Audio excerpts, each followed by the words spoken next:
شروع کرتا ہوں اللہ کے نام سے جو بڑا مہربان اور نہایت رحم کرنے والا ہے۔ حضرت انس بن مالک رضی اللہ عنہ سے مروی ہے کہ رسول اللہ صلی اللہ علیہ وآلہ وسلم نے فرمایا، کسی شخص کے عمل کو دیکھ کر خوش نہ ہو جاؤ جب تک تم اس کا خاتمہ نہ دیکھ لو، کیونکہ عمل کرنے والا ایک طویل عرصے تک نیک عمل کرتا رہتا ہے کہ اگر اسی عمل پر مر جائے تو جنت میں داخل ہو جائے،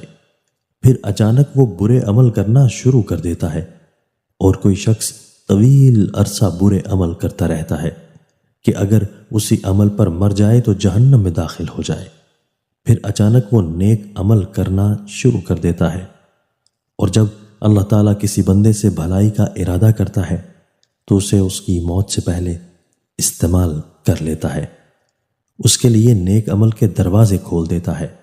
پھر اس کی روح قبض کر لیتا ہے۔ سیدنا علی رضی اللہ تعالیٰ عنہ بیان کرتے ہیں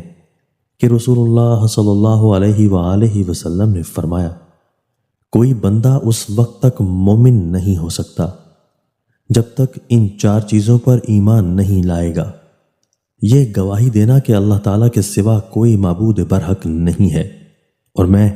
اللہ کا رسول ہوں، اس نے مجھے حق کے ساتھ مبعوث کیا ہے، موت کے بعد دوبارہ جی اٹھنے پر ایمان لائے اور تقدیر پر ایمان لائے۔ دوستو، اللہ تعالی ہمیں ان احادیث مبارکہ پر عمل کرنے اور اپنی زندگیوں کو سنوارنے کی توفیق عطا فرمائے۔